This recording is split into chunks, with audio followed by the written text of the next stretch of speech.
सभी विद्यार्थियों का भारतीय विजन क्लासेस पर पुनः स्वागत है। जैसा कि सभी को पता है कि भारतीय विजन क्लासेस पर हिंदी साहित्य का इतिहास का संपूर्ण इतिहास सीरीज चल रही है, जिसमें हम आदिकाल से प्रारंभ किए थे। अभी हम भक्ति काल में हैं। भक्ति काल का पार्ट 1 वीडियो हम आपके सामने लेकर आए थे। जो विद्यार्थी भक्ति काल का पार्ट 1 वीडियो नहीं देखे होंगे, सबसे पहले वे भक्ति काल का पार्ट 1 वीडियो देख लेंगे, उसके बाद ही इसे देखेंगे। पार्ट 1 में वीडियो लंबी हो रही थी, जिसके कारण हम इसे 2 पार्ट में बांटे। इस वीडियो को पूरा देखने के बाद आपको भक्ति काल का सारा टेंशन खत्म हो जाएगा। इस वीडियो क्लास को प्रारंभ से लेकर अंत तक देखना, उसके बाद ही कमेंट करना कि आपको वीडियो कैसा लगा। चलिए मित्रों, प्रारंभ करते हैं भक्ति काल पार्ट 2। मित्रों, हम हिंदी साहित्य का इतिहास का दूसरा कालखंड यानी भक्ति काल को हम संपूर्ण भक्ति काल इतिहास सीरीज लेकर हम आपके सामने आए थे, जिसमें हम भक्ति काल की 2 काव्य धाराएँ यानी निर्गुण काव्य धारा और सगुण काव्य धारा, जिसमें हम भक्ति काल पार्ट 1 में निर्गुण काव्य धारा को पढ़ लिए थे। अब हम इस क्लास में सगुण काव्य धारा को पढ़ेंगे। सबसे पहला सगुण काव्य धारा भी क्या थी? 2 उपशाखाओं में बटी हुई थी। एक राम भक्ति शाखा, दूसरा कृष्ण भक्ति शाखा। सबसे पहले हम पढ़ेंगे राम भक्ति शाखा। यहाँ देखिए, भक्ति काल की दूसरी काव्य धारा सगुण काव्य की एक मुख्य उपशाखा राम भक्ति शाखा थी। सगुण भक्ति काव्य धारा में ईश्वर के साकार रूप की उपासना की गई। हम आपको बताए थे कि निर्गुण भक्ति काव्य में ईश्वर की निराकार रूप की उपासना की गई थी, यानी उसमें बताया गया था कि ईश्वर का कोई रूप यानी कोई अवतार नहीं है। लेकिन हम इस क्लास में सगुण काव्य धारा को पढ़ रहे हैं, तो इसमें ईश्वर के साकार रूप की उपासना की गई। आगे सगुण काव्य में वैष्णव भक्ति का प्रचार प्रसार हुआ और विष्णु के 2 अवतार यानी राम और कृष्ण की उपासना की गई। सगुण काव्य में वैष्णव भक्ति का प्रसार हुआ और जिसमें विष्णु के 2 अवतार यानी राम और कृष्ण की उपासना की गई। यानी जो कवि राम की उपासना किए वे कवि राम भक्ति शाखा के कवि कहलाए, और जो कवि कृष्ण की उपासना किए वे कृष्ण भक्ति शाखा के कवि कहलाए। आगे है राम काव्य परंपरा का मूल उद्देश्य राम के जीवन से एक आदर्श समाज की स्थापना करना। राम काव्य परंपरा का मूल उद्देश्य क्या था? तो राम के जीवन से एक आदर्श समाज की स्थापना करना। राम भक्ति शाखा के प्रतिनिधि कवि तुलसीदास रहे, यानी राम भक्ति शाखा के जो प्रतिनिधि कवि रहे वे कौन रहे? तो तुलसीदास रहे। उन्होंने राम कथा पर आधारित महाकाव्य रामचरितमानस की रचना कर हिंदी साहित्य में प्रभु श्री राम की भक्ति भावना को अमर कर दिए। आगे है राम काव्य परंपरा के अंतर्गत आने वाले सभी कवि श्री राम की आराधना ही अपने जीवन का उद्देश्य बनाया। यानी राम काव्य परंपरा के अंतर्गत आने वाले जितने भी कवि हुए, उन्होंने श्री राम को ही अपने जीवन की आराधना बनाया, ने आराध्य देव बनाया। आगे राम कथा से संबंधित प्रथम ग्रंथ जो है वाल्मीकि रामायण को माना जाता है। यानी राम कथा से संबंधित जो प्रथम ग्रंथ है वह कौन सा है? तो वह वाल्मीकि रामायण है, जिसकी भाषा क्या थी? तो संस्कृत थी। अब हम आगे देखते हैं राम काव्य की विशेषताएं। मित्रों, अभी हम क्या पढ़ रहे हैं? तो अभी हम भक्ति काल की दूसरी काव्य धारा यानी सगुण काव्य धारा को पढ़ रहे हैं, जो 2 भागों में था, यानी राम काव्य और कृष्ण काव्य। तो अभी हम पढ़ रहे हैं राम काव्य, जिसे क्या कहा जाता है? रामाश्रयी शाखा भी कहा जाता है। अब राम काव्य की विशेषताएं देखते हैं। तो राम भक्ति शाखा में प्रभु श्री राम की आराधना की गई। क्या है पहला इसका विशेषता? तो राम भक्ति शाखा में प्रभु श्री राम की आराधना की गई। आगे है राम भक्ति शाखा के कवि प्रभु श्री राम को मर्यादा पुरुषोत्तम बताए। यानी राम भक्ति शाखा के कवि प्रभु श्री राम को क्या बताए, तो मर्यादा पुरुषोत्तम बताए। आगे है, राम भक्ति शाखा के कवि की भक्ति भावना कैसी थी, तो दास्य भाव थी। याद रखिएगा, क्या थी, दास्य भाव थी। सभी महत्वपूर्ण बिंदुओं को हम आपके सामने लेकर उपस्थित हैं, यानी राम काव्य से जुड़े हुए जितने भी प्रमुख मुख्य तथ्य हैं सभी को हम आपके सामने लेकर आए हैं, क्योंकि परीक्षा में जो प्रश्न आते हैं इन्हीं मुख्य तथ्यों से आते हैं। अब हम आगे देखते हैं, राम भक्ति शाखा के कवि समाज में राम भक्ति का प्रसार कर लोक मंगल की कामना करते थे। यानी राम भक्ति का एक और विशेषता क्या है, तो राम भक्ति शाखा के जो कवि हुआ करते थे समाज में राम भक्ति का प्रसार कर समाज में लोक मंगल की कामना करते थे। उसके बाद राम काव्य के कवि राम को विष्णु का अवतार मानते थे। यानी राम काव्य के जो कवि थे वे प्रभु श्री राम को किसका अवतार मानते थे, तो विष्णु का अवतार मानते थे। उसके बाद रामचरितमानस राम भक्ति शाखा की प्रमुख ग्रंथ है। रामचरितमानस राम भक्ति शाखा की प्रमुख ग्रंथ है। उसके बाद राम काव्य की अधिकांश रचनाएं किस भाषा में हुई, तो अवधी भाषा में हुई। अभी हम देख रहे थे राम काव्य की विशेषताएं। अब हम आगे चलते हैं। अब हम इस स्लाइड में देखते हैं राम काव्य परंपरा का उदय, यानी राम काव्य परंपरा का उदय कैसे हुआ उसे हम देखते हैं। तो वैष्णव धर्म से ही राम काव्य परंपरा का उदय हुआ। याद रखिएगा, राम काव्य परंपरा का जो उदय हुआ है वह वैष्णव धर्म से ही हुआ है। आगे दक्षिण में अलवार भक्तों ने राम काव्य का प्रचार किया, यानी प्रसार किया। और अलवार भक्त जो थे उनकी संख्या कितनी थी, 12। और उसमें से एक महिला संत थी जिसका नाम क्या था, तो आंडाल था। क्या नाम था, आंडाल। हम पार्ट 1 में भी इसके बारे में चर्चा कर चुके हैं। अलवार भक्तों के बारे में हम भक्ति काल के पार्ट 1 में हम बहुत ही अच्छी तरीके से चर्चा कर चुके हैं। अब जो महिला संत आंडाल थी उसे क्या कहा जाता था, दक्षिण की मीरा कहा जाता था। राम भक्ति का प्रसार में श्री संप्रदाय, ब्राह्मण संप्रदाय और रामावत संप्रदाय की महत्वपूर्ण भूमिका रही। यानी राम भक्ति का प्रसार में कौन कौन से संप्रदाय, तो श्री संप्रदाय, ब्राह्मण संप्रदाय और रामावत संप्रदाय का महत्वपूर्ण योगदान रहा। उसके बाद रामानंद हिंदी के राम काव्य के पुरस्कर्ता थे। यानी रामानंद हिंदी के राम काव्य के पुरस्कर्ता थे, यानी इन्होंने ही राम काव्य का प्रारंभ किया।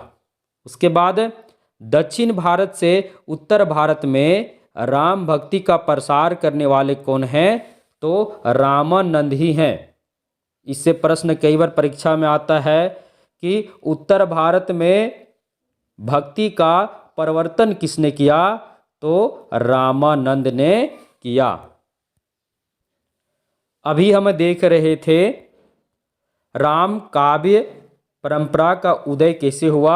हमको पता चला ये वैष्णव धर्म से प्रारंभ हुआ था और इसका प्रसार में अलवार भक्तों और रामानंद का महत्वपूर्ण योगदान रहा।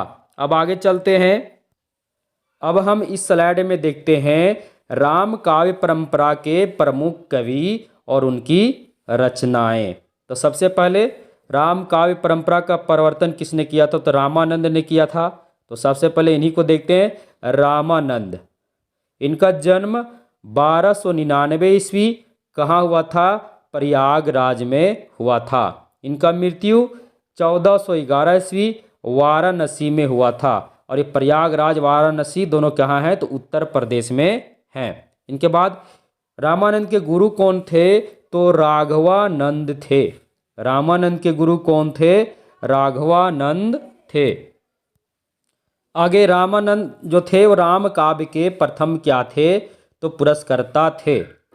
आगे है उत्तर भारत में भक्ति का प्रवर्तन का जो श्रेय है वो रामानंद को ही है। यानी उत्तर भारत में भक्ति का प्रवर्तन का जो श्रेय जाता है वह रामानंद को ही जाता है। इसीलिए इनके बारे में कहा गया है, ये कथन बहुत ही महत्वपूर्ण है, भक्ति द्राविड उपजी लाए रामानंद। इसे याद कर लीजिएगा, भक्ति द्राविड उपजी लाए रामानंद। यह जो कथन है इनके बारे में प्रसिद्ध है। अर्थात उत्तर भारत में भक्ति का जो प्रवर्तन किए थे वह कौन किए थे? तो रामानंद ने किए थे। हम क्यों इसे बार बार बतला रहे हैं? क्योंकि कई बार यहाँ से प्रश्न परीक्षा में पूछ चुका है। यहाँ देखिए, इनका एक और मुख्य कथन है जो बहुत ही प्रसिद्ध है, क्योंकि जब ये भक्ति भावना में ये जाति पाति का कोई महत्व नहीं रखते थे। इनका मानना था कि भक्ति के लिए जाति पाति नहीं, जो हरि को भजता है वही हरि को होता है। तो यह भी कथन बहुत ही प्रसिद्ध है। क्या? जाति पाति पूछो नहीं कोई, जो हरि को भजे सो हरि को होय। एक बार फिर से देखिए, जाति पाति पूछे नहीं कोई, जो हरि को भजे सो हरि को होय। अर्थात इनका मानना था कि ईश्वर भक्ति के लिए कोई जात पात नहीं है, जो ईश्वर का सच्चे दिल से भक्ति करता है ईश्वर उसी के होते हैं। आगे है, रामानंद ने रामावत संप्रदाय की स्थापना किया। यानी रामानंद जो थे वे किस संप्रदाय की स्थापना किए थे? तो रामावत संप्रदाय की स्थापना किए थे। आगे इनका एक जो खासकर बहुत ही प्रसिद्ध है, हनुमान जी की आरती भी कहा जाता है इसे। आरती की जय हनुमान लला की, दुष्ट दलन रघुनाथ कला की। ये जो आरती है ये बहुत ही प्रसिद्ध आरती है, जो किनका है?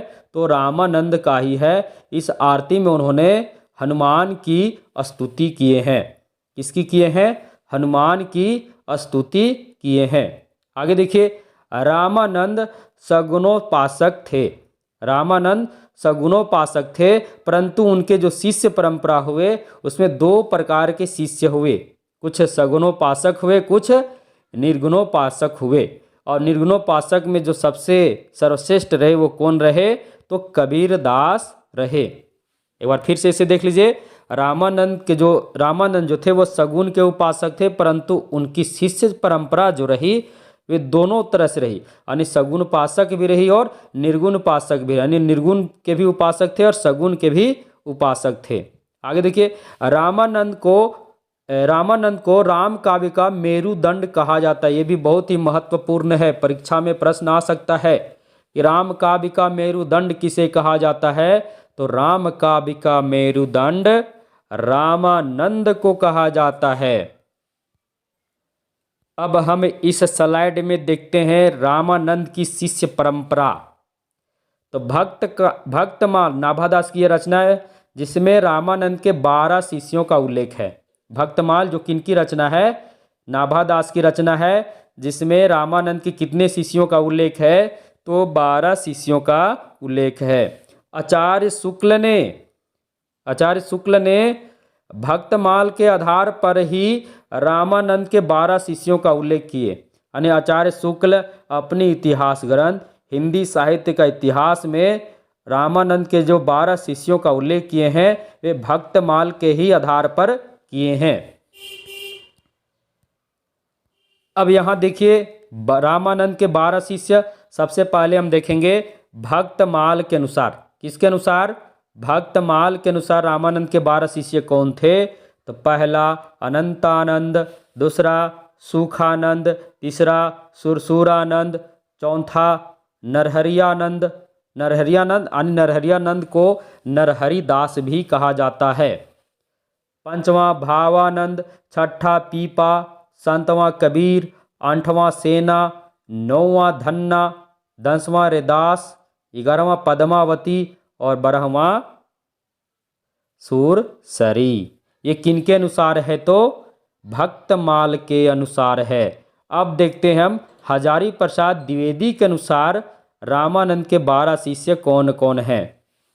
तो यहाँ देखिए, पहला आसानंद, सुखानंद, सुरसुरानंद, परमानंद, भावानंद, पीपा, कबीर, सेना, धन्ना, रैदास, महानंद और श्री आनंद। ये किनके अनुसार है? तो हजारी प्रसाद द्विवेदी के अनुसार है। वीडियो को आपको क्लिक करना होगा तो एक बार क्लिक कर लें। ये जो बहुत ही महत्वपूर्ण है। भक्तमाल के अनुसार भी रामानंद के 12 शिष्य और हजारी प्रसाद द्विवेदी के अनुसार रामानंद के 12 शिष्य। थोड़ा बहुत अंतर है, बाकी कुछ इसमें जो शिष्य हैं लगभग सेम ही है, कुछ में अंतर है, परंतु याद कर लीजिएगा क्योंकि इससे सवाल आपको पूछ सकता है। अब यहाँ देखते हैं रामानंद की रचनाएं। तो रामानंद की रचनाएं राम आरती, वैष्णव मताब्ज भास्कर, फिर है श्री रामार्चन पद्धति, फिर है योग चिंतामणि, आनंद भाष्य और राम रक्षा स्रोत। ये क्या है? इनके प्रमुख रचनाएं हैं। अभी हम रामानंद को पढ़ रहे थे, रामानंद के शिष्य परंपरा को देखे, उसके बाद हम रामानंद के बारे में जाने। फिर रामानंद किस संप्रदाय के प्रवर्तक रहे? तो रामावत संप्रदाय के प्रवर्तक रहे। अब हम आगे देखते हैं, राम काव्य परंपरा के अगले कवि को हम देखते हैं।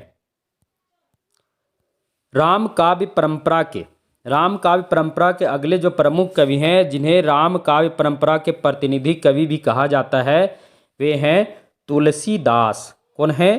तुलसीदास। इनका जन्म 1532 ईस्वी राजापुर गांव, बांदा जिला, उत्तर प्रदेश में हुआ था। इनकी मृत्यु 1623 ईस्वी काशी, उत्तर प्रदेश में हुआ था। इनके माता पिता कौन थे? तो इनकी माता का नाम हुलसी देवी था और पिता कौन थे? तो आत्माराम दुबे थे। हुलसी तुलसी, माता का नाम आसानी से याद कर सकते हैं, हुलसी तुलसी, ज़्यादा अंतर नहीं है। उसके बाद देखिए इनकी पत्नी कौन थी? तो रत्नावली थी। इनका लालन पालन किनके द्वारा हुआ? तो इनका लालन पालन चुनिया दासी है, जिसे मुनिया, कहीं मुनिया भी मिलता है, कहीं चुनिया भी मिलता है, दोनों आप याद कर लेना। यानी चुनिया नामक दासी के द्वारा तुलसीदास का क्या हुआ था? लालन पालन हुआ था। इनके द्वारा? तो चुनिया नामक दासी के द्वारा। अब हम आगे देखते हैं तुलसीदास का बचपन का नाम क्या था। तो तुलसीदास का बचपन का नाम राम बोला था। क्या था? राम बोला था। कहा जाता है कि तुलसीदास जब अपने मुख से पहला अक्षर जब बोले थे तो राम ही बोले थे, इसीलिए इनको राम बोला कहा गया। इनके गुरु कौन थे? तो नरहरि दास थे। कौन थे? नरहरि दास थे, यानी जिसे नरहरियानंद कहा गया है। अब नरहरियानंद किनके शिष्य थे? तो रामानंद के शिष्य थे। इसलिए जब शिष्य परंपरा से जुड़ा हुआ सवाल आवे कि तुलसीदास किसके शिष्य परंपरा में आते हैं, तो किसके शिष्य परंपरा की बात हो तो यहाँ नरहरि दास या नरहरियानंद नहीं होगा, इसका आंसर क्या होगा? रामानंद। लेकिन अगर सिर्फ गुरु का बात होगा, यानी तुलसीदास किनके शिष्य थे, तो नरहरि दास या नरहरियानंद होगा। अगर शिष्य परंपरा की बात हो तो आपको तुरंत जवाब देना है रामानंद। आगे देखिए, तुलसीदास भक्ति काल के सगुण काव्य धारा के रामाश्रयी यानी राम काव्य शाखा के क्या हैं? प्रतिनिधि कवि थे। क्या थे? प्रतिनिधि कवि थे। आगे रामचरितमानस इनकी प्रसिद्धि का आधार है, यानी इसी काव्य से इनको प्रसिद्धि मिला है। रामचरितमानस क्या है? तो रामायण है, यानी राम की संपूर्ण कथा इसमें है। आगे तुलसीदास अवधी और ब्रज भाषा यानी दोनों भाषाओं में काव्य रचनाएं की, यानी भक्ति काल का वह कौन सा कवि है जो अवधी और ब्रज दोनों भाषाओं में काव्य रचनाएं की? तो इसका आंसर होगा तुलसीदास। आगे तुलसीदास की भक्ति भावना, तुलसीदास की जो भक्ति भावना थी वो कैसी थी? दास्य भाव थी। क्या थी? दास्य भाव थी। एक एक बिंदु को ध्यान से पढ़ते जाना। वीडियो को बढ़ाकर बिल्कुल मत देखना, क्योंकि वीडियो को बढ़ाकर देखिएगा तो आप कुछ भी नहीं ले पाइएगा। हम आपके लिए महत्वपूर्ण नोट्स तैयार करके आपके सामने प्रस्तुत हैं, इसलिए एक एक बिंदु को आप ध्यान से पढ़ते जाना। अब आगे देखिए, तुलसीदास के जीवन संबंधित जानकारी के स्रोत ग्रंथ कौन कौन से हैं। तो सबसे पहले भक्तमाल, जो नाभादास की रचना है। कौन सा है? भक्तमाल नाभादास की रचना है। उसके बाद भक्तमाल का टीका प्रियादास की रचना है। फिर 252 वैष्णव की वार्ता गोकुलनाथ की रचना है। उसके बाद गोसाई चरित वेणी माधव दास की रचना है। और उसके बाद तुलसी चरित बाबा रघुवर दास की रचना है। ये सभी रचनाएं क्या हैं? तुलसीदास के जीवन से संबंधित स्रोत ग्रंथ हैं। अब यहाँ देखिए, तुलसीदास के विषय में विद्वानों के प्रसिद्ध कथन, क्योंकि यहाँ से एक प्रश्न आपका निश्चित है कि हर एग्जाम में आता है, इसलिए इसे सब याद कर लेना। सबसे पहला है कली काल का वाल्मीकि, यानी तुलसीदास को कली काल का वाल्मीकि किसने कहा? तो नाभादास ने कहा। फिर तुलसीदास को भारतवर्ष का लोकनायक किसने कहा? तो तुलसीदास को भारतवर्ष का लोकनायक हजारी प्रसाद द्विवेदी ने कहा। उसके बाद तुलसीदास को अनुप्रास का बादशाह किसने कहा? तो आचार्य रामचंद्र शुक्ल ने कहा। उसके बाद देखिए, तुलसीदास को उत्प्रेक्षाओं का बादशाह किसने कहा? तो उदय भानु सिंह ने कहा। उत्प्रेक्षाओं यानी उत्प्रेक्षा अलंकार, अनुप्रास मतलब अनुप्रास अलंकार। फिर आगे देखिए, तुलसीदास को रूपकों का बादशाह किसने कहा? तो बच्चन सिंह ने कहा। फिर भारतीय जनता का प्रतिनिधि कवि किसने कहा? तो ये भी आचार्य रामचंद्र शुक्ल ने कहा। उसके बाद तुलसीदास को मानस का हंस किसने कहा? तो अमृतलाल नागर ने कहा। उसके बाद भक्ति काल का सुमेरु कवि किसने कहा? तो नाभादास ने ही कहा। ये सभी विभिन्न विद्वानों के द्वारा तुलसीदास के विषय में कहा गया प्रसिद्ध कथन था।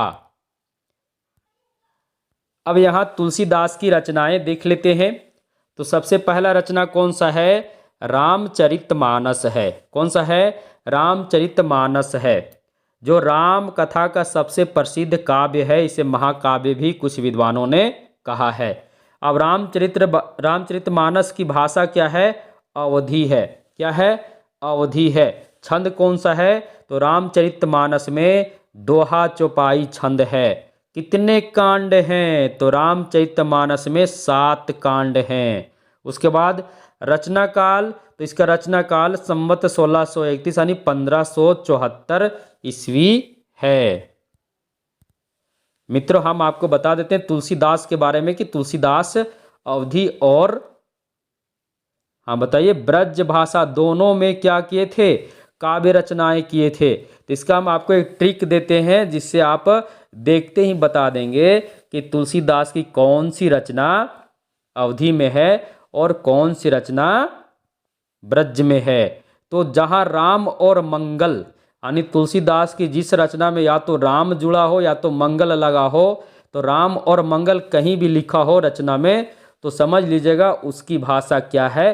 अवधी है। बाकी जिसमें नहीं मिला उसकी भाषा क्या है? ब्रज भाषा है। ये बहुत ही आसान ट्रिक है। इस ट्रिक के माध्यम से आप देखते ही बता देंगे कि यह इसमें कौन सी भाषा का प्रयोग किया गया, क्योंकि विद्यार्थियों में कंफ्यूजन हो जाता है, क्योंकि तुलसीदास एकमात्र ऐसे कवि हैं जो अवधी और ब्रज दोनों भाषा में काव्य रचनाएं किए। तो कंफ्यूजन होना निश्चित है, इसलिए इसे आप इसको ट्रिक के माध्यम से याद कर लेना कि जहां राम मंगल नहीं मिला तुलसीदास की रचना में लिखा हुआ, तुरंत क्या समझना है? यह रचना जो है ब्रज भाषा में है। और राम और मंगल मिल गया तो समझ लेना है कौन सी भाषा? अवधी भाषा में है। आगे है तुलसीदास ने, यानी रामचरितमानस की रचना तुलसीदास ने की थी, और उसे आचार्य शुक्ल ने उसे क्या कहा था? तो इस काव्य को लोक मंगल की साधना कहा था। यानी क्या कहा था? ये जो रामचरितमानस है लोक मंगल की साधनावस्था का काव्य है। यह किसने कहा था? तो आचार्य शुक्ल जी ने कहा था। किसे? तो रामचरितमानस ग्रंथ के विषय में कहा था। यह जो ग्रंथ है लोकमंगल की साधनावस्था का काव्य है। आगे देखिए, तुलसीदास की दूसरी रचना है रामलल्ला नहछु। कौन सी है? रामलल्ला नहछु। इसमें क्या है? तो विवाह के समय नाखून काटने के रीति रिवाज का वर्णन किया गया है।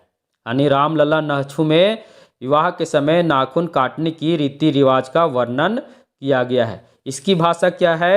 अभी हम आपको ट्रिक दिए थे ना कि राम और मंगल मिला तो अवधि। देखिए इसमें राम है ना लगा हुआ, राम, तुरंत क्या हो जाएगा? इसकी भाषा अवधि हो जाएगा।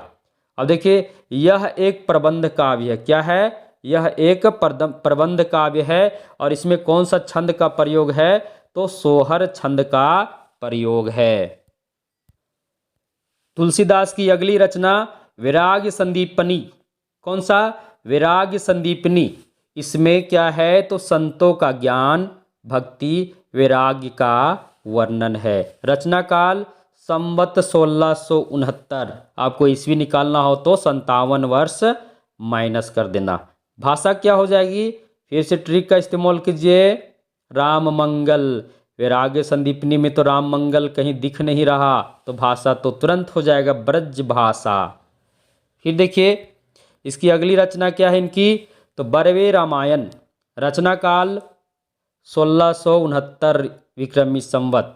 भाषा क्या हो जाएगी? तो बरवे रामायण। राम आ गया था, रामायण, राम आया हुआ है ना, तो भाषा क्या हो जाएगी?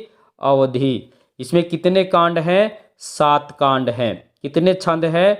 तो 69 बरवे छंद हैं। तुलसीदास की अगली रचना पार्वती मंगल। इसमें क्या है? तो इसमें शिव पार्वती का विवाह का उल्लेख है। यानी इसमें शिव और पार्वती का विवाह जो हुआ उसी का इसमें वर्णन है। इसकी रचना काल क्या है? तो संवत 1643। ईस्वी सन में क्या करना होगा? 57 घटाइए, ईस्वी सन निकल जाएगा। अब इसकी भाषा तो अभी हम आपको बताए थे, राम मंगल जहां दिखा भाषा अवधि। देखिए पार्वती मंगल, मंगल आ गया ना, तो भाषा क्या हो जाएगा? अवधि। छंद कितने हैं? तो इसमें 64 छंदों का प्रयोग है। अब आगे देखिए, इससे मंगल काव्य भी कहा जाता है। यानी पार्वती मंगल को मंगल काव्य भी कहा जाता है। इनकी अगली रचना है रामाज्ञा प्रश्न। इसमें क्या है? तो ये भी राम कथा का इसमें वर्णन किया गया। इसकी रचना काल संवत 1621। भाषा राम आ गया, राम आ गया ना, राम आ गया यानी राम तो आ गया, तो कौन सी भाषा हो जाएगी? अवधि भाषा। इसे क्या कहा जाता है? तो इसे दोहावली रामायण भी कहा जाता है। क्या कहा जाता है? दोहावली रामायण भी कहा जाता है। तुलसीदास की अगली रचना दोहावली। क्या है? दोहावली। इसमें क्या है? इसमें राम की महिमा और तत्कालीन परिस्थितियों का वर्णन है। रचना काल विक्रमी संवत 1640। अब इसकी भाषा तो दोहावली, थोड़ा सा यहाँ मिस्टेक हो गया है, दोहावली की भाषा अवधि नहीं होगा। दोहावली की भाषा अवधि नहीं होगा। दोहावली की भाषा क्या होगा? तो ब्रज भाषा होगा, क्योंकि इसमें ना तो राम है ना ही मंगल है, तो कौन सा भाषा हो जाएगा? तो ब्रज भाषा होगा। छंद दोहा छंद। अब इसे देखिए, इसे तुलसी सतसई भी कहा जाता है। क्या कहा जाता है? तुलसी सतसई भी कहा जाता है। आगे देखिए, तुलसीदास की अगली रचना कृष्ण गीतावली। इसमें क्या है? यह जो है कृष्ण कथा से संबंधित है। ये भी कहा जाता है कि तुलसीदास जब सूरदास से मिले थे तो उनसे प्रभावित होकर उन्होंने कृष्ण गीतावली की रचना की। भाषा तो जान ही रहे, कृष्ण गीतावली, राम मंगल तो है नहीं, तो ब्रज भाषा हो जाएगा। अब गीतावली, एक और रचना इनकी गीतावली। इसकी भाषा क्या है? ब्रज भाषा है। यह गीति काव्य संबंधी तुलसी की प्रसिद्ध रचना है। यानी गीतावली जो है वह गीति काव्य संबंधी तुलसी की प्रसिद्ध रचना है। आगे देखिए, तुलसीदास की अगली रचना जानकी मंगल। जानकी मंगल जो है, इसमें राम और उनके तीनों भाइयों का विवाह का वर्णन है। यानी जानकी मंगल में याद रखिएगा, राम सीता, सबको पता है कि राम जी के साथ उनके सभी भाइयों का विवाह एक ही साथ हुआ था। तो जानकी मंगल में राम और उनके तीनों भाइयों का विवाह का वर्णन है, यानी यह सीता विवाह से जुड़ा हुआ रचना है। इसकी रचना काल 1643। अब भाषा तो आप जान ही रहे, ट्रिक दे दिए, मंगल तो आ गया है तो भाषा क्या हो जाएगा, अवधी हो जाएगा। आगे इनकी अगली महत्वपूर्ण जो रचना है कवितावली है। यह भी राम कथा पर ही आधारित है। इसकी भाषा क्या हो जाएगी, तो ब्रज भाषा हो जाएगी। यह एक मुक्तक काव्य है। इसमें कितने कांड है, 7 कांड है, यानी रामचरितमानस के जैसा ही इसमें कितने कांड हैं, 7 कांड है। अब देखिए कवितावली को क्या कहा जाता है, तो कवित रामायण भी कहा जाता है। कवितावली को कवित रामायण भी कहा जाता है। कांड कितने हैं, तो 7। इसके आधार पर रामचरितमानस के ही जैसा इसमें 7 कांड है। कौन सा, किस प्रकार का काव्य, मुक्तब काव्य है। भाषा क्या है, तो ब्रज भाषा है। अब कवितावली का जो उत्तर कांड है वो सबसे महत्वपूर्ण कांड माना जाता है। आगे इनकी अगली रचना है विनय पत्रिका। कौन सा है, विनय पत्रिका।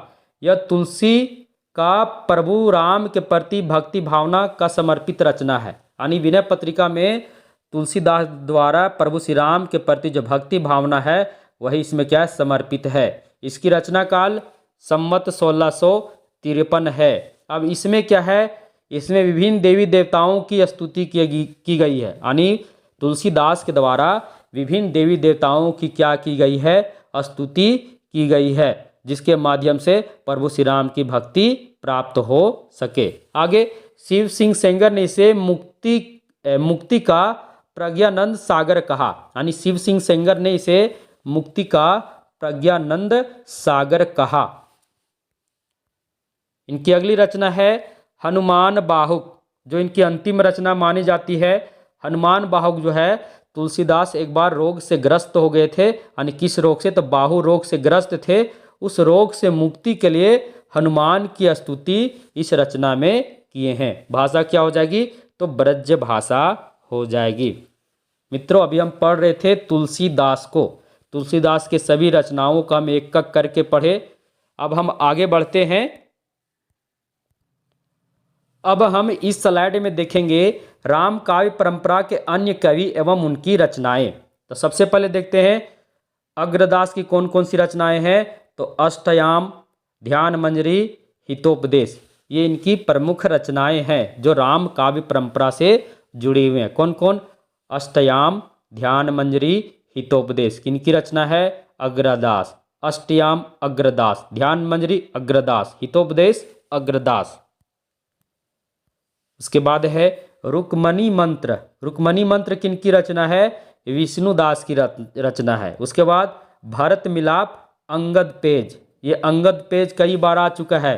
भरत मिलाप अंगद पेज किनकी रचना है, ईश्वरदास की रचना है। भक्तमाल किनकी रचना है, नाभादास की रचना है। रचना काल 1592 ईस्वी। उसके बाद है भक्तमाल का टीका, किनकी रचना है, प्रियादास की है। इसमें भी कंफ्यूजन नहीं होना मित्रों, भक्तमाल सिर्फ हो तो नाभादास और भक्तमाल की टीका प्रियादास, इसे याद कर लीजिएगा। भक्तमाल की टीका प्रियादास और भक्तमाल सिर्फ रहेगा तो नाभादास। उसके बाद है रामचंद्रिका, इसी रीतिकालीन ग्रंथ है, किनकी रचना है, केशव दास की रचना है। रामचंद्रिका जिसका रचना काल है 1601, यह एक प्रबंध काव्य है। यह जो है ये रीति काल की राम कथा पर आधारित प्रसिद्ध ग्रंथ है। आगे देखिए अगले जो रचनाकार कवित रत्नाकर। कवित रत्नाकर के रचनाकार कौन है, तो सेनापति हैं। ये भी क्या है, ये भी रचना राम काव्य से जुड़ा हुआ है। उसके बाद रामायण महानाष्टक, इसके रचनाकार कौन है, तो प्राणचंद चौहान हैं। उसके बाद देखिए अवध विलास, इसके रचनाकार कौन है, तो लाल दास हैं। अवध विलास लाल दास, अरे अवध के लाल, इसे याद कीजिएगा, अवध के लाल लाल दास, अवध विलास लाल दास। उसके बाद देखिए वैदेही वनवास। वैदेही वनवास के रचनाकार कौन है, तो हरियोध हैं। कौन है, हरियोध हैं। ये आधुनिक काल की रचना है। ये कब की रचना है, तो आधुनिक काल की रचना है वैदेही वनवास। उसके बाद देखिए साकेत। साकेत जिसके रचनाकार कौन है, मैथिली शरण गुप्त है। अब हमको बताइए साकेत से प्रश्न अगर परीक्षा में आता है तो कहाँ से उठाता है, तो याद रखना साकेत से जब भी प्रश्न उठाएगा तो उसका नवम सर्ग से प्रश्न उठाएगा। इसे याद कर लेना, क्योंकि नवम सर्ग में उर्मिला का विरह वर्णन है। अब हमको बताए उर्मिला कौन थी, तो उर्मिला लक्ष्मण की पत्नी थी, यानी प्रभु श्री राम के भाई लक्ष्मण की पत्नी थी। उसी का जो विरह वर्णन है वह साकेत के नवम सर्ग में हुआ है, जो बहुत ही प्रसिद्ध है। और साकेत से जब भी सवाल उठाता है तो उसका नवम सर्ग से ही सवाल उठाता है। अब हम आगे देखते हैं राम काव्य के प्रमुख संप्रदाय कौन कौन से हैं। तो देखिए यहाँ राम काव्य के प्रमुख 3 संप्रदाय की चर्चा हुई है। एक है रसिक संप्रदाय, जिसके प्रवर्तक अग्रदास हैं। स्वसुखी संप्रदाय, जिसके प्रवर्तक रामचरण दास हैं। और तत्सुखी संप्रदाय, जिसके प्रवर्तक जीवाराम हैं। इससे भी हम आपको याद कराएं, कैसे याद करना है। तत्सुखी जीवा सौ सुखी राम, तत्सुखी जीवा सौ सुखी राम, तत्सुखी जीवाराम और सौ सुखी रामचरण दास। और रसिक संप्रदाय के अग्रदास। ये 3 संप्रदाय हैं जो राम काव्य से जुड़े हुए हैं। मित्रों, हम अभी पढ़ रहे थे भक्ति काल की दूसरी काव्यधारा सगुन काव्यधारा की जो पहली उपशाखा थी राम काव्य को हम पढ़ रहे थे। अब हम आगे पढ़ेंगे कृष्ण काव्य को। किसे पढ़ेंगे? कृष्ण काव्य को। कृष्ण काव्य जिसे क्या कहा जाता है? इसे कृष्णाश्रयी शाखा भी कहा जाता है। यहाँ देखिए भक्ति काल की सगुन काव्यधारा की दूसरी शाखा क्या थी? कृष्णाश्रयी शाखा थी। जिस प्रकार रामाश्रयी काव्य में धारा में राम को आराध्य मानकर काव्य रचनाएं हुई, उसी प्रकार कृष्णाश्रयी शाखा में भगवान कृष्ण को आराध्य मानकर काव्य रचनाएं हुई। एक बार फिर से समझ लीजिए, जिस प्रकार रामाश्रयी शाखा में रामाश्रयी काव्य धारा में राम को आराध्य मानकर काव्य रचना हुई, ठीक उसी प्रकार कृष्णाश्रयी शाखा में भगवान श्री कृष्ण को आराध्य मानकर काव्य रचनाएं हुई।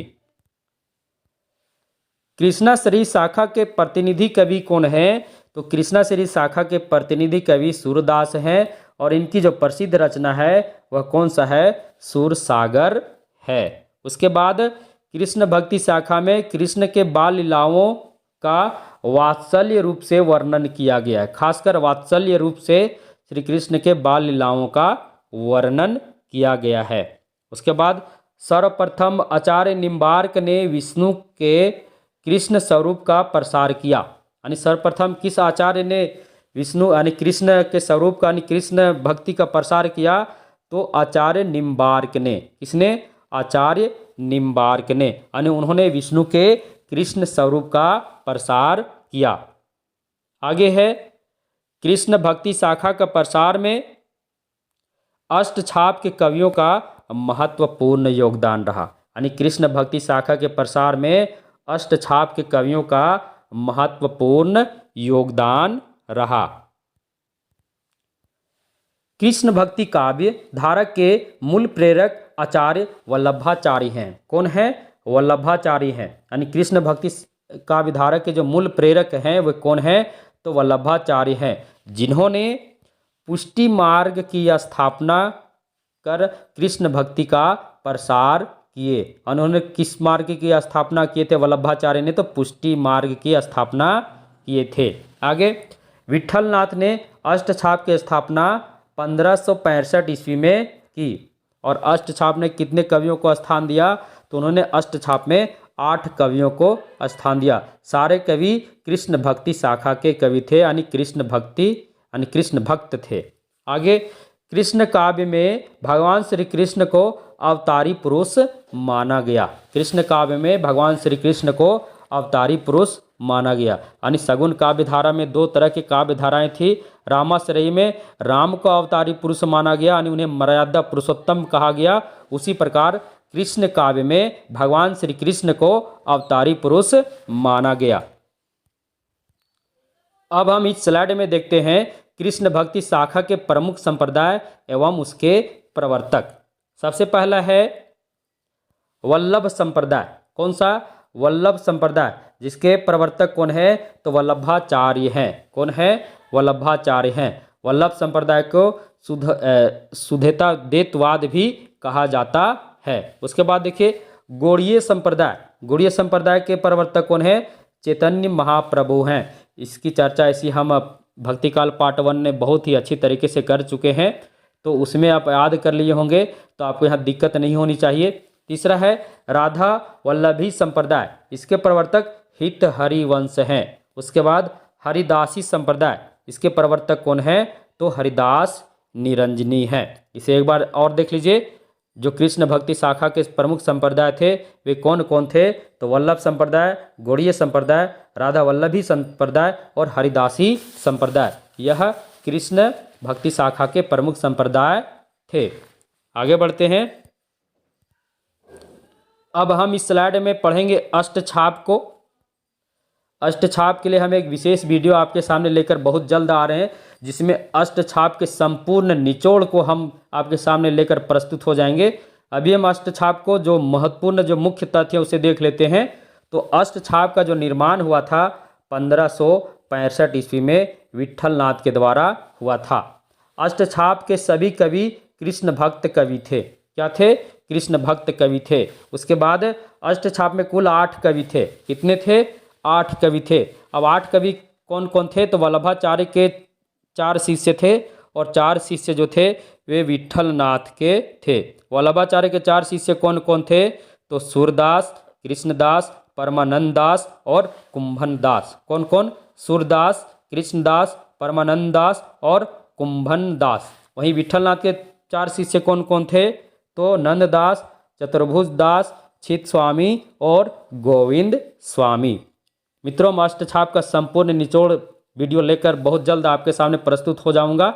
उसमें हम अष्टछाप को बहुत ही अच्छी तरीके से आपको बताऊंगा। यहाँ अष्टछाप से जुड़े जो महत्वपूर्ण तथ्य है उसे ही हम आपके सामने लेकर प्रस्तुत हैं, क्योंकि हम अष्टछाप को अगर पूरा निचोड़ तरीके से आपके सामने प्रस्तुत होते तो वीडियो बहुत ही लंबी हो जाती। फिर भी जितने भी महत्वपूर्ण इसमें फैक्ट हैं उसे हम सब आपके सामने लेकर आए। बस अष्टछाप का निर्माण काल याद कर लीजिएगा कितना में? तो 1565। किसके द्वारा? विट्ठल नाथ के द्वारा। अष्टछाप में कितने कवि? 8 कवि। 4 कवि किनके? तो वल्लभाचार्य के, 4 विट्ठल नाथ के। अब हम आगे बढ़ते हैं। अब कृष्ण शाखा के प्रमुख कवि और उनकी रचनाओं को हम एक एक करके देखेंगे। सबसे पहले चलते हैं सूरदास को। सूरदास, इनका जन्म कितना हुआ था? तो इनका जन्म 1478 ईस्वी में हुआ था। कहाँ? सीही, दिल्ली के नज़दीक कोई स्थान है, सीही नामक स्थान पर हुआ था। कुछ विद्वान इनकी जो जन्म स्थान रुनकता भी मानते हैं, लेकिन अधिकतर विद्वानों ने सीही ही माना है। आगे इनका मृत्यु 1583 ईस्वी में पारसोली उत्तर प्रदेश में हुआ था। इनके गुरु कौन थे? तो वल्लभाचार्य थे। सूरदास के गुरु कौन थे? वल्लभाचार्य। जन्म 1478 ईस्वी, सीही दिल्ली के किसी निकटतम स्थान है। मृत्यु 1583 ईस्वी, पारसोली उत्तर प्रदेश। गुरु कौन है? तो वल्लभाचार्य हैं। आगे देखिए, सूरदास अष्टछाप के सबसे प्रमुख कवि माने जाते हैं। सूरदास अष्टछाप के सबसे प्रमुख कवि माने जाते हैं। विट्ठल नाथ ने इन्हें क्या कहा था? पुष्टि मार्ग का जहाज कहा था। विट्ठल नाथ ने इन्हें क्या कहा था? पुष्टि मार्ग का जहाज कहा था। उसके बाद सूरदास को वात्सल्य रस का क्या कहा जाता है? सम्राट कहा जाता है। इसे भी याद कर लेना। सूरदास को वात्सल्य रस का सम्राट कहा जाता है। उसके बाद सूरदास की काव्य भाषा क्या थी? ब्रज भाषा थी। क्या थी? ब्रज भाषा थी। सूरदास की भक्ति भावना कैसी थी? तो सख्य भाव की थी। कैसी थी? सख्य भाव की थी। एक बार फिर से इस स्लाइड को देख लीजिए। सूरदास अष्टछाप के सबसे प्रमुख कवि थे। विट्ठल नाथ ने इन्हें क्या कहा था? पुष्टि मार्ग का जहाज कहा था। अब सूरदास को वात्सल्य रस का सम्राट कहा जाता है। सूरदास की काव्य भाषा ब्रज भाषा थी। अब यहाँ हम सूरदास की कुछ रचनाओं को देख लेते हैं जो प्रमुख रचनाएं हैं। सूरसागर जो सबसे प्रसिद्ध रचना है, इसमें कृष्ण काव्य का एक महान ग्रंथ यह माना जाता है। सूरसागर कृष्ण काव्य का महान ग्रंथ माना जाता है। उसके बाद सूरसारावली जिसमें भक्ति वर्णन से संबंधित रचना है। इनकी तीसरी रचना है साहित्य लहरी, जो नायिका भेद से संबंधित है। ये 3 रचनाएं जो हैं वे सूरदास के प्रमुख रचनाएं हैं और परीक्षा में अगर कभी भी रचना से संबंधित सवाल उठाता है तो इन्हीं तीनों से उठाता है। अब कृष्ण काव्य शाखा के अगले कवि कुंभन दास को देखते हैं। तो कुंभन दास अष्टछाप के प्रथम कवि थे, इसे याद कर लेना। अष्टछाप के प्रथम कवि कौन थे? तो कुंभन दास थे। ये किनके शिष्य थे? तो वल्लभाचार्य के शिष्य थे। फुटकर पद इनकी रचना मानी जाती है। अब इनके बारे में एक प्रसिद्ध कथन है, जब अकबर ने इनको सीकरी में निमंत्रण दिया था, बुलाया था, तो इन्होंने क्या कहा था कि संतन को कहा सिकरी सो काम, संतन को कहा सिकरी सो काम। यह किनसे जुड़ा हुआ है? कुंभन दास से जुड़ा हुआ है, इसे याद कर लेना। आगे बढ़ते हैं। अगले कवि कृष्ण काव्य के परमानंद दास, ये महाप्रभु वल्लभाचार्य के शिष्य थे। ये तो अष्टछाप से पता चल ही गया। इनकी युगल लीला का एक पद सुनकर महाप्रभु वल्लभाचार्य जो थे वे कई दिनों तक बेसुध पड़े रहे। यानी इनकी युगल लीला का एक पद इन्होंने अपने गुरु वल्लभाचार्य को सुनाया था। जब वे सुने थे तो बहुत दिनों तक क्या रहे? बेसुध पड़े रहे। अब देखिए, परमानंद सागर इनकी प्रसिद्ध रचना है, याद कर लेना। परमानंद सागर किनकी रचना है? तो परमानंद की रचना है। अगले कवि हैं कृष्णदास, ये महाप्रभु वल्लभाचार्य के शिष्य थे और ये किस जाति के थे? तो शूद्र जाति के थे, यानी नीच जाति के थे। इनकी जो प्रसिद्ध रचना कौन कौन सी है? तो जुगलमान चरित, भ्रमर गीत, प्रेम तत्व निरूपण इनकी क्या है? प्रसिद्ध रचना है। फिर आगे देखिए, छित स्वामी, अगले कवि कौन है? छित स्वामी, ये क्या है? ये स्वामी विठलनाथ के शिष्य थे। इनकी प्रारंभिक जीवन उदंडता से भरा हुआ था। ये प्रश्न परीक्षा में आ सकता है कि अष्टछाप के वह कौन से कवि हैं जिनका प्रारंभिक जीवन उदंडता से भरा हुआ था? तो आंसर क्या होगा? छित स्वामी। नाम से लगता है छित स्वामी अदम उदंड होंगे, ऐसा लगता है। तो छित स्वामी जो थे, इनका जो प्रारंभिक जीवन है उदंडता से भरा हुआ था। अगले कवि हैं गोविंद स्वामी। ये क्या हैं? तो अष्टछाप के कवि और विठलनाथ के शिष्य थे और अष्टछाप के कवियों में संगीतज्ञ थे। अगर परीक्षा में प्रश्न उठा दिया गोविंद स्वामी से जुड़ा हुआ तो यही प्रश्न आता है कि अष्टछाप में वह कौन सा कवि है जो संगीतज्ञ था, यानी गायक था? तो आंसर क्या होगा? गोविंद स्वामी। अष्टछाप के अगले कवि चतुर्भुज दास हैं, जो कौन थे? कुंभन दास के क्या थे? पुत्र थे। चतुर्भुज दास कुंभन दास के पुत्र थे। इनकी रचना जो है द्वादशयस, फिर हितजू को मंगल, इनकी क्या है? प्रसिद्ध रचना है। अगले कवि हैं नंददास। कौन है? नंददास हैं, जो अष्टछाप के कवियों में सबसे छोटे थे। इसे भी याद कर लेना, छोटे यानी कनिष्ठ। अष्टछाप के कवियों में सबसे छोटे कौन थे? तो नंददास थे। कौन थे? नंददास थे। और सबसे बड़ी की बात हो तो कुंभन दास। ऐसे में आपको हम बता ही दिए कि अष्टछाप का संपूर्ण निचोड़ सीरीज लेकर मैं बहुत जल्द आऊँगा, जिसमें अष्टछाप से हर महत्वपूर्ण तथ्यों को लेकर आपके सामने प्रस्तुत हो जाऊँगा। आगे है, रचना की प्रचुरता की दृष्टि में अष्टछाप में सबसे ऊंचे कवि थे, यानी नंददास। अगर रचना की प्रचुरता की दृष्टि में अष्टछाप का जो स्थान था, वो नंददास का जो स्थान था अष्टछाप में सबसे ऊंचा स्थान था। आगे, अष्टछाप के कवियों में शब्द शिल्पी कवि माने जाते हैं, यानी नंददास को अष्टछाप के कवियों में शब्द शिल्पी कवि कहा जाता है। अब यहाँ नंददास की रचनाओं को देख लेते हैं। तो इनकी पहली रचना है रास पंचाध्यायी, जो कृष्ण की रास लीला से संबंधित है। फिर है अनेकार्थ मंजरी, जो इनका कोश ग्रंथ है। फिर है रूप मंजरी, जो एक प्रेम कथा है।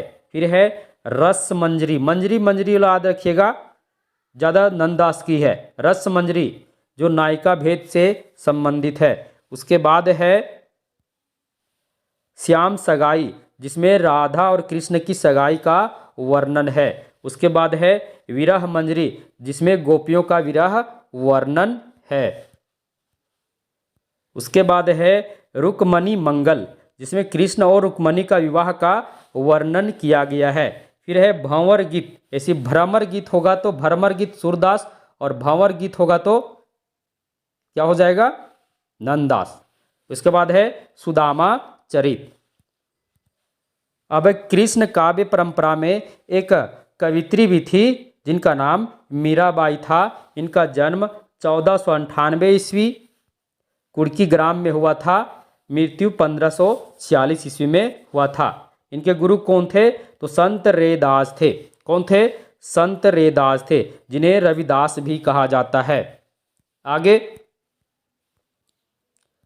मीराबाई श्री कृष्ण की उपासिका थी और उन्हें वे अपना पति मानती थी।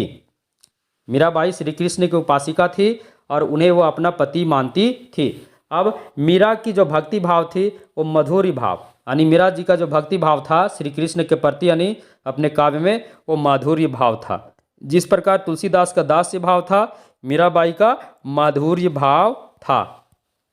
आगे है, और इस भक्ति काल का संपूर्ण इतिहास सीरीज के पार्ट 2 की अंतिम स्लाइड जो है, इसमें है कि मीरा का जो विवाह हुआ था मेवाड़ के राजा महाराणा सांगा के पुत्र भोजराज से हुआ था, परंतु भोजराज की मृत्यु विवाह के 2 वर्ष बाद तुरंत हो जाता है। आगे फिर देखिए मीराबाई की रचनाएं। तो मीराबाई की रचनाएं हैं मीरा पदावली, नरसिंह जी रो माहेरो, मीराबाई का मलार, गरवा गीत। इसमें से जो सबसे एकमात्र प्रमाणिक जो रचना है वो कौन सा है, तो मीरा पदावली है। मित्रों, हम भक्ति काल का संपूर्ण इतिहास सीरीज चल रहा था अभी भारतीय विजन क्लासेस पर। पार्ट 1 हम लोड कर ही चुके हैं, अपलोड कर चुके हैं। पार्ट 2 आज हम आपके सामने लेकर आए। मित्रों, पार्ट 1 पहले देख लेना, तभी पार्ट 2 को देखना, तभी आपको पूर्ण रूप से समझ में आएगा। मित्रों, वीडियो आपको अच्छा लगा होगा तो आप वीडियो को जितना हो सके शेयर कर देना, वीडियो को लाइक कर देना। जब भी वीडियो देखना पूरा देखना। अब आगे हम आपके सामने तुरंत लेकर आएंगे। अब भक्ति काल समाप्त हो गया है, तुरंत बहुत जल्द हम आपको रीति काल लेकर आपके सामने प्रस्तुत हो जाएंगे। तब तक के लिए धन्यवाद।